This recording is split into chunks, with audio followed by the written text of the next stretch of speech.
here we have an interesting problem regarding when a function is continuous at a point. And here we want the function to be continuous for all possible values, okay? All right, so before we jump into solving the problem, let's try to graph the function q of x, okay? See if we know how to read a piecewise defined function. Okay, so first of all,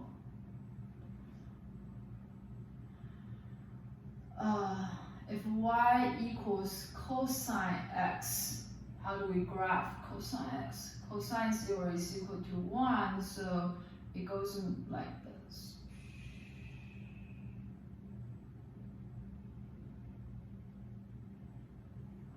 That's a little ugly.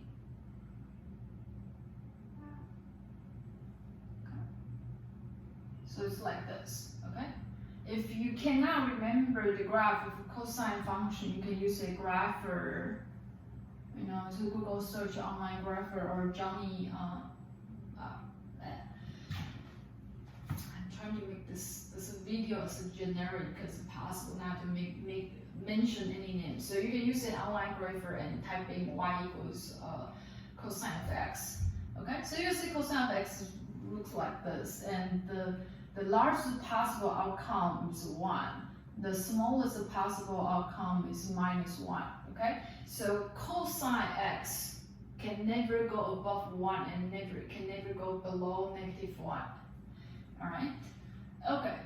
And so we're gonna use this to fill out the part for q of x where x is greater than 0. Okay, so x is greater than 0. This piece. All right. Okay. And let's do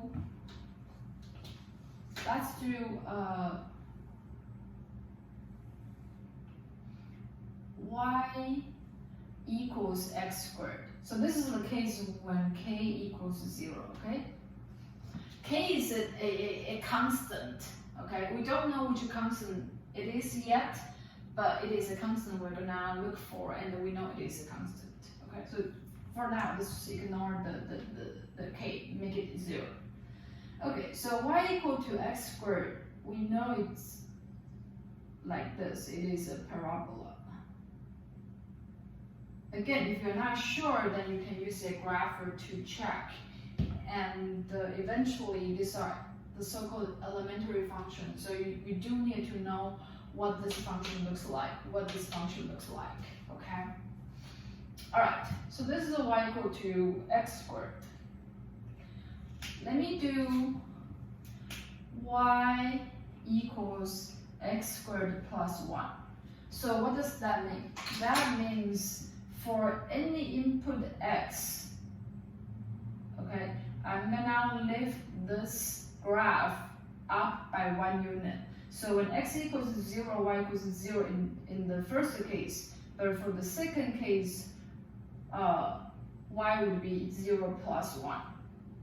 And when x equals 1 in the original case, it would be 1 squared, so that's still 1. So always 1, 1 is supposed here, okay? But for the second case, it would be 1 squared plus 1. So again, I'm gonna go from here and lift it up by 1. So I'll also repeat the same process, and I'll see that for y squared plus 1, I'm lifting the black curve by 1 unit.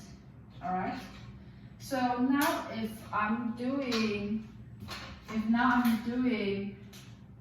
another graph to make it more generic, I have x squared plus k. I don't know what the k is, but I just need to have a generic graph. So I know it will be a parabola, okay? Like this is a parabola being lifted up by k units, Okay, so the distance, so the original one goes from here, right? If you remember, I mean, you have to remember because it's just right over here. I didn't even erase it yet. Okay. So I lift this by k unit. Of course, if k is negative, then that means I'm shifting this downward by k unit. All right. So now, what is our q of x? Q of x.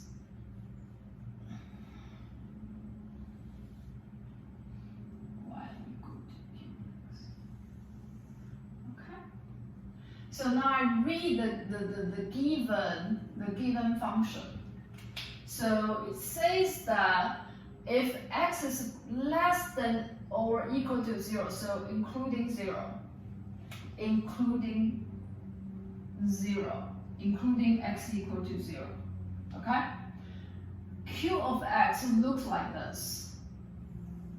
So this is the part where x is less than or equal to 0. So on the left-hand side, I have a parabola being shifted by k units, okay? So this is k units, okay, including the point where x equals 0. And on the other hand, if x is positive, then it follows cosine x. So that's this part, but not including the point where x equals 0. Okay? So now I go like this. Let's say this is where 1 is, and the trivial is like cosine function. Okay? All right. So this is the graph for a generic cube. So here you can see that from our understanding about continuous, you can see that if you go from here anywhere on the left, and you just can keep travel, right? As long as you can keep traveling, Q is continuous at that x value. So I can keep going, keep going, keep going, and keep going, keep going, keep going. Dude, down here, then you can see if the graph looks like this, if k is greater than 1, then I encountered interruption at x equal to 0, correct? Say yes if you agree. If I have k larger than 1, this is what the graph is. So imagine k is equal to 2. So then I can keep traveling. So as long as I can travel without any interruption, Q is continuous at that x value, right? So I can just keep going until here I encounter a potential trouble depending on the k value, okay? So you can see for a general k value, I will have an interruption here. So in this case, Q is not continuous at x equal to 0, right? How do I fix the problem? So to fix the problem, I must make sure that that k value is not too big. It matches where the empty circle is. The empty circle is being defined by, determined by the cosine function, okay? So if the k is the same as this value, cosine 0 equals 1, is the same as 1, then I will be able to just travel continuously without interruption and keep going. Okay? So in this case, we can say Q is continuous for OX. Okay? And you can already see the answer. So the answer is K equal to 1. But this is not good enough this is not good enough. I don't want you to use graph to show me solution. That does not justify your answer. I'm gonna show you how to justify your answer, okay? And to justify your answer, it has to go back to the definition of continuity. So let's look at the function q of x again. This is a parabola, this is a polynomial, so it's continuous everywhere, okay, for wherever x is defined. This is a cosine function. We know cosine travels continuously, so for any positive x, cosine is continuous at that point. The only possible issue is what happens when x is approaching 0, okay? So now to find the k,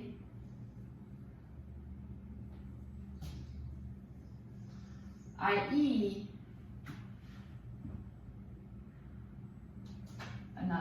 to find the k so that q is also continuous at x equal to 0. Okay? If x is negative, it's controlled by the parabola. Parabola is continuous.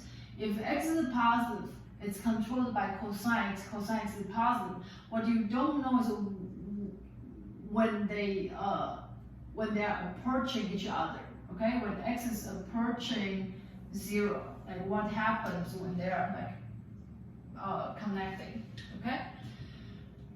So to find this, we must have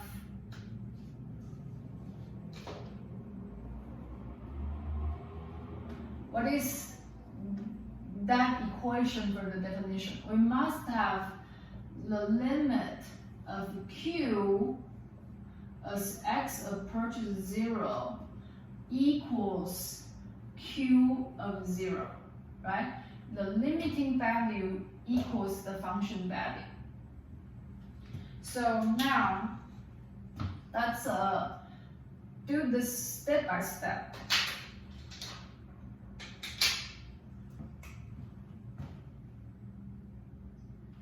Okay, so first, can you use the definition of q and find me what q of 0 is? Okay, so to find the q of 0, you must read, okay, so the input value is 0. So x equals 0 falls into this condition or falls into this condition. That's this, right? Because x greater than 0 does not include 0, but this does. So when x equals 0, we found this function. So that is 0 squared plus k, which is k. So we know the right-hand side of this equation is k. Let us move on to the left-hand side. The limit of q of x as x approach 0. Okay? So we understand when I write this notation, x approaches 0, I must look at what happens when x approaches 0 from the left and what happens when x approaches 0 from the right? But unfortunately, if x is positive, when x is positive and when x is negative, we have different functions. So I'm gonna use a more advanced notation. Okay, so x approaches 0 from the right. Okay, so it's like literally meaning on the real line you have 0 being here, x is approaching from the right to the left. So go this way. Okay, so if this is 0 and x is approaching from the right, the numbers here is greater than 0, right? So I will use this notation. X approaches 0 from the right, 0 plus, because x is slightly larger than 0, because anything on the right hand side or on the right of the 0 is bigger than 0, right?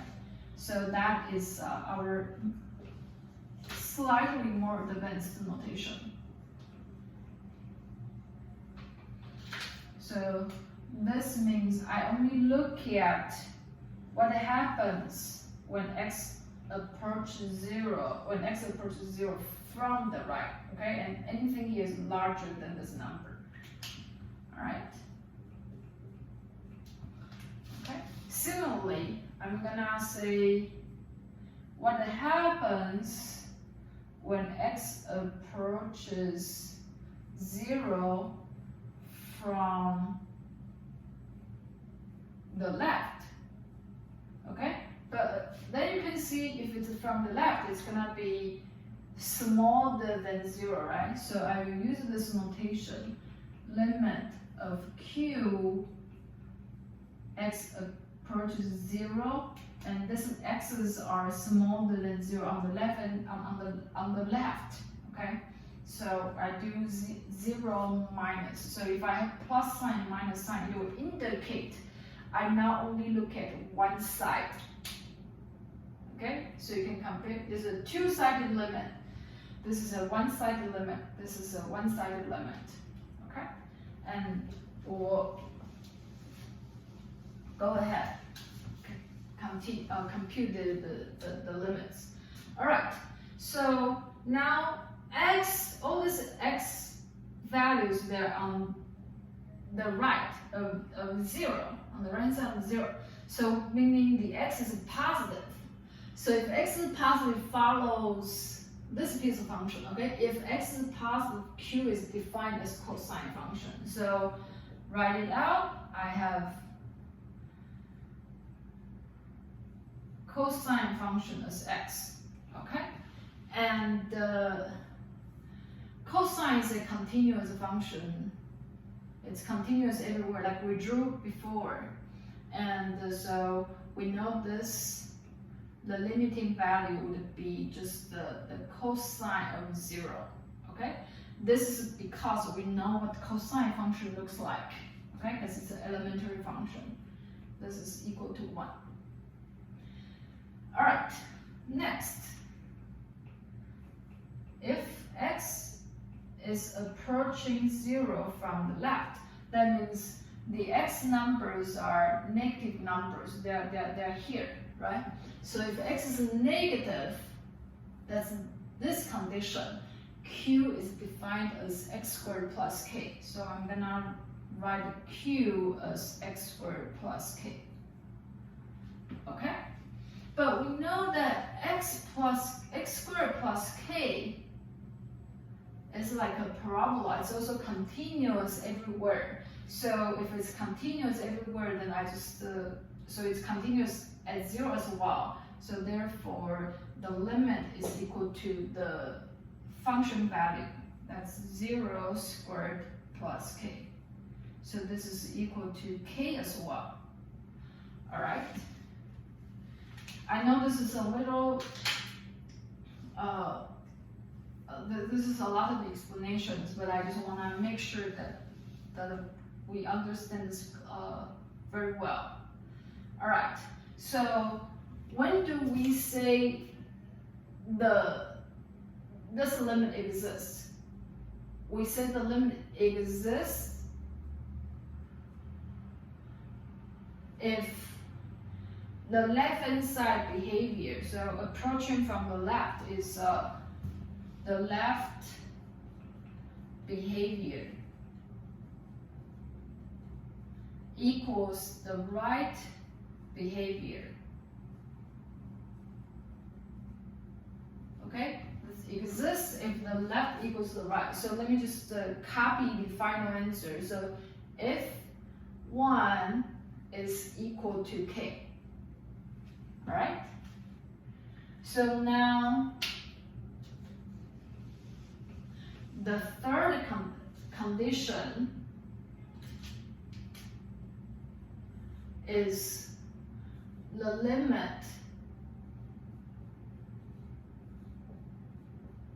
of q as x approaches 0 is equal to q of 0, right? So only conditions 1, 2, 3 hold.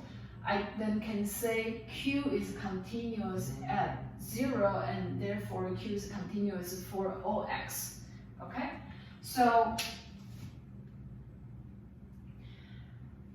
condition 1, we know q of 0 is equal to k. For condition 2 to be true, the limit exists, we must set 1 equal to k. Why? Because 1 is the right behavior of the limit, k is the left behavior of the limit. For the limit to exist, you must have the left and the right behaviors match. So that tells you k is equal to 1. Now you say like, oh, but okay, so we know what the number k is, but we're not quite done yet. We have the third step that we need to check. Okay, so now the left hand side of the equation.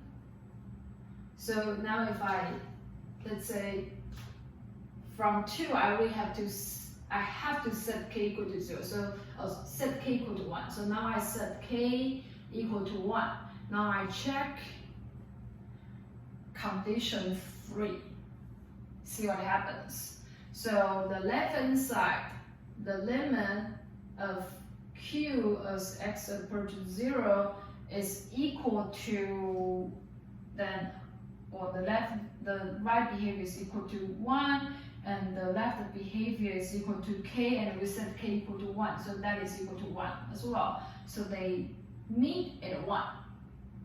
That is my limiting value for q as x approaches 0. Alright? And this is equal to q of 0 because we know q of 0 is equal to k and k is being set to 1. So we do have condition 3 holds as well. Okay?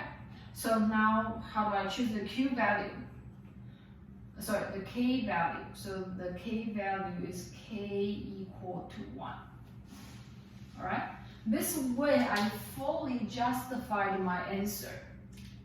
I not only just use step 2 to find the k equal to 1, I also justify my answer why when I set k equal to 1, I do have q, function q being continuous for all x. That is what I need to justify.